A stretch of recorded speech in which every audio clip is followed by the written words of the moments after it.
নমস্কাৰ আপোনালোক সকলোকে পুনৰবাৰ স্বাগতম নসমাই মছজিদ বন্ধুসকল বলগতে চাওক আজি 9টা গুৰুত্বপূৰ্ণ খবৰ প্ৰথমটো খবৰ নাগৰিকত্ব সংশোধনী আইন চমুকৈ কাক লৈ ডাঙৰ ঘোষণা এই সপ্তাহৰ পৰা অসমৰ লগতে দেশজুৰি আনুষ্ঠানিকভাৱে বলবৎ হ'ব কা লোকসভা নিৰ্বাচনৰ প্ৰাকখনত কা বলবৎ কৰাৰ বাবে তৎপৰ হৈ পৰিছে মোদী চৰকাৰ এই সপ্তাহৰ পৰা অসমৰ লগতে দেশজুৰি আনুষ্ঠানিকভাৱে বলবৎ হ'ব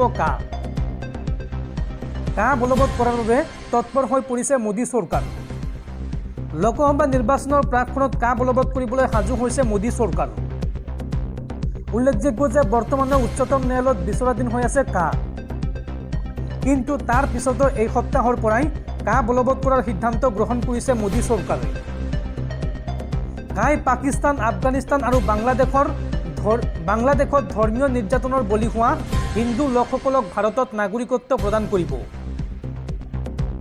আৰু নাগৰিকত্ব সংশোধনী আইনে কাৰোৰে নাগৰিকত্ব কাঢ়ি নিনিয়ে বুলি মন্তব্য কৰে গৃহমন্ত্ৰী অমিত শাহে বিৰোধী সংখ্যালঘু লোকক বিপদে পৰিচালিত কৰাৰ চেষ্টা চলাইছে ইতিমধ্যে এই সন্দৰ্ভত কিছুদিন পূৰ্বে 18 গ্লোবেল বিজনেছ সামিটত ঘোষণা কৰিছিল গৃহমন্ত্ৰী অমিত শাহে আৰু তাৰ পিছতে কেন্দ্ৰীয় চৰকাৰৰ পৰা দেশৰ সকলো ৰাজ্য চৰকাৰক নিৰ্দেশ দিয়া হৈছে এই সপ্তাহৰ পৰা দেশত বলবৎ কৰা হ'ব কা পৰৱৰ্তী খবৰ হিমন্ত বিশ্ব শৰ্মাৰ শাসনকালত অসমত সুৰক্ষিত নহয় মুছলমান লোকসকল মুখ্যমন্ত্ৰী হৈ মুছলমানক লোকচান কৰিছে হিমন্ত বিশ্ব শৰ্মাই মুছলিম মেৰেজ এক্ট বাতিলক লৈ AIUDFৰ বিধায়ক আশৰাফুল হুছেইনৰ এই বিস্ফোৰক মন্তব্য অসমত অসুৰক্ষিত হৈ আছে মুছলমানসকল মুছলমানক টাৰ্গেট কৰি কাম কৰিছে বিজেপি চৰকাৰে মুখ্যমন্ত্ৰী হৈ মুছলমানক লোকচান কৰিছে হিমন্ত বিশ্ব শৰ্মাই মুছলিম মেৰেজ এক্ট বাতিলক লৈ AIUDFৰ বিধায়ক আশৰাফুল হুছেইনৰ এই বিস্ফোৰক মন্তব্য মুছলমানক টাৰ্গেট কৰি ইটোৰ পিছত সিটো কাম কৰিছে বিজেপিয়ে মুছলিম পাৰ্চনেল ল বৰ্ডক ধ্বংস কৰিব বিচাৰিছে বিজেপিয়ে এয়া গণতন্ত্ৰৰ বাবে চৰম ভাবুকি এই মন্তব্য বিধায়ক আশৰাফুল হুছেইনৰ আৰু মুছলমানৰ পিছতে ৰাজ্যৰ আন পিছপৰা জাতি জনগোষ্ঠীক টাৰ্গেট কৰিব বিজেপিয়ে এই অভিযোগ উত্থাপন কৰে আশৰাফুল হুছেইনে পৰৱৰ্তী খবৰ ৰাজ্যৰ লাখ লাখ গাঁওৰক্ষী বাহিনীৰ সদস্যক লৈ মুখ্যমন্ত্ৰী হিমন্ত বিশ্ব শৰ্মাৰ ডাঙৰ ঘোষণা এতিয়াৰ পৰা গাঁওৰক্ষী বাহিনীৰ সদস্যসকলে লাভ কৰিব মাননি এতিয়াৰ পৰা চৰকাৰী কামত নিয়োজিত হ'লেই লাভ কৰিব ধন এই বৃহৎ ঘোষণা মুখ্যমন্ত্ৰীৰ ৰাজ্যৰ গাঁওৰক্ষী বাহিনীক লৈ চৰকাৰৰ বৃহৎ ঘোষণা এতিয়াৰ পৰা চৰকাৰী কামত নিয়োজিত কৰিলে গাঁওৰক্ষী বাহিনীৰ সদস্যসকলে পাব ধন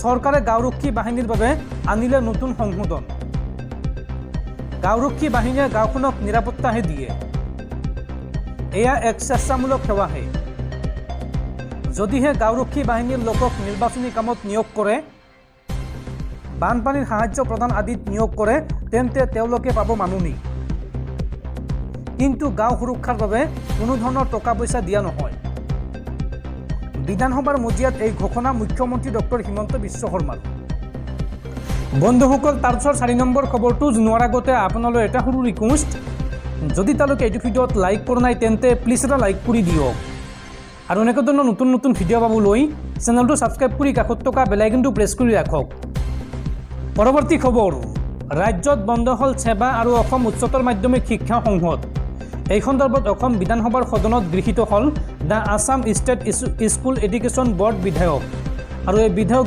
গৃহীত হোৱাৰ পিছতেই ৰাজ্যত একত্ৰীকৰণ কৰা হ'ল সেৱা আৰু শিক্ষা সংসদ এতিয়াৰ পৰা বিদ্যালয় শিক্ষা বোৰ্ডে অনুষ্ঠিত কৰিব HSLC আৰু হায়াৰ ছেকেণ্ডাৰী চূড়ান্ত পৰীক্ষা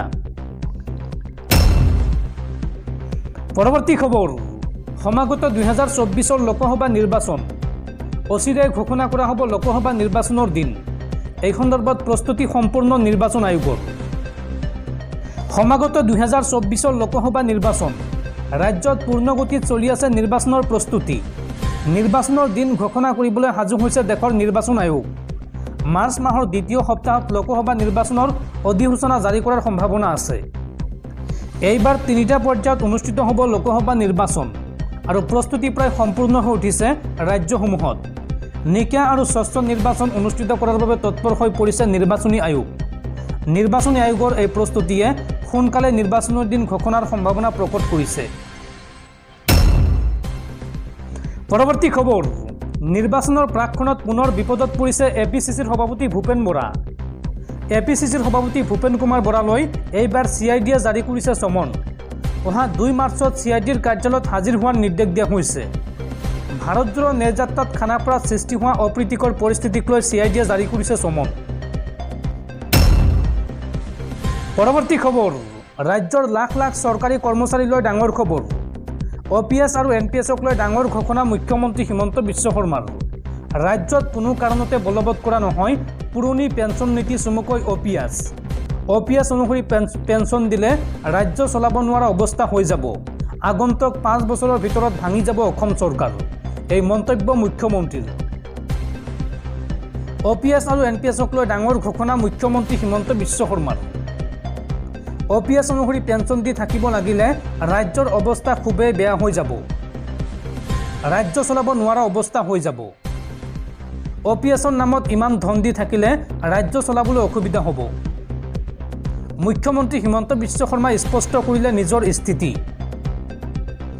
এই সন্দৰ্ভত মুখ্যমন্ত্ৰীয়ে কয় যে সকলোৱে কেন্দ্ৰীয় চৰকাৰৰ ৰিপৰ্টলৈ অপেক্ষা কৰা ভাল। এনেকৈ কোনো ৰাজহুৱা সেৱা নচলিব। এই মন্তব্য মুখ্যমন্ত্ৰীৰ। পৰৱৰ্তী খবৰ, লোকসভা নিৰ্বাচনক কেন্দ্ৰ কৰি বিজেপিৰ ডাঙৰ ঘোষণা।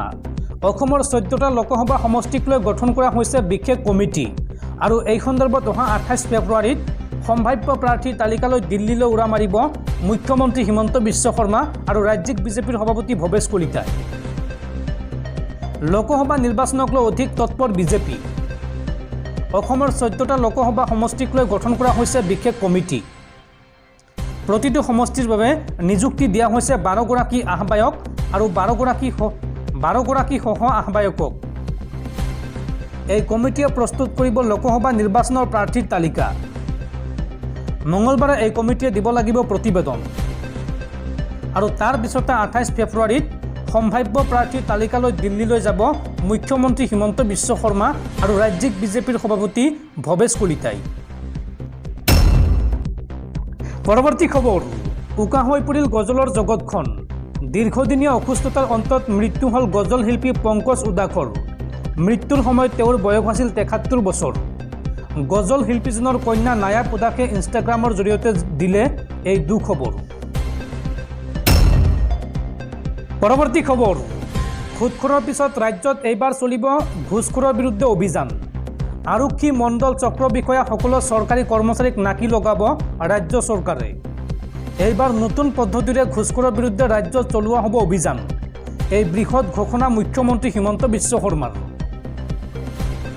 ঘুষখোৰক লৈ মুখ্যমন্ত্ৰী ডক্টৰ হিমন্ত বিশ্ব শৰ্মাৰ কঠোৰ সকিয়নি। ঘুষখোৰ চৰকাৰী কৰ্মচাৰীসকলৰ বিৰুদ্ধে লোৱা হ'ব কঠোৰ ব্যৱস্থা। মাৰাথন ৰূপত চলিব ঘুষখোৰ বিৰোধী অভিযান। আৰক্ষী মণ্ডল চক্ৰ বিষয়া সকলো চৰকাৰী কৰ্মচাৰীক এইবাৰ নাকি লগাব ৰাজ্য চৰকাৰে। Vigilance anti corruption, Siam vigilance আৰু CIDৰ ফালৰ পৰা ঘুষখোৰৰ বিৰুদ্ধে চলিব তীব্ৰতৰ অভিযান। ঘুষখোৰৰ নতুন পন্থা আহি গ'ল ৰাজ্যত। টেবুলৰ তলেৰে এতিয়া টকা নলয়। জিপে অৰ্থাৎ গুগল পে ব্যৱহাৰ কৰিহে টকা লয়। তাকো নিজৰ একাউণ্টত লয়। সৰু সুৰা পাণ দোকানসমূহ ঘুষ লোৱা আহিলা হিচাপে ব্যৱহাৰ কৰিছে চৰকাৰী কৰ্মচাৰীসকলে। দোকানৰ জিপেত পইচা আহিলেহে ফাইল প্ৰচেছ কৰে চৰকাৰী কৰ্মচাৰীয়ে। ইফালে একাংশই আকৌ নিজৰ ড্ৰাইভাৰ বা পিএছৰ একাউণ্টত জমা লয় ধন। এনে নতুন পদ্ধতি অৱলম্বন কৰা চৰকাৰী কৰ্মচাৰীকো আমি গ্ৰেপ্তাৰ কৰিছোঁ। চোৰে যেতিয়া চুৰি কৰা কৌশল সলনি কৰে তেতিয়া পুলিচেও চোৰ ধৰা কৌশল সলনি কৰিব লাগে। নতুন ছিষ্টেমত নতুন পদ্ধতিৰে এইবাৰ ৰাজ্যত ঘুষখোৰৰ বিৰুদ্ধে চলোৱা হ'ব অভিযান। আজিৰ দিনটোত এই বৃহৎ ঘোষণা কৰিছে মুখ্যমন্ত্ৰী হিমন্ত বিশ্ব শৰ্মাই।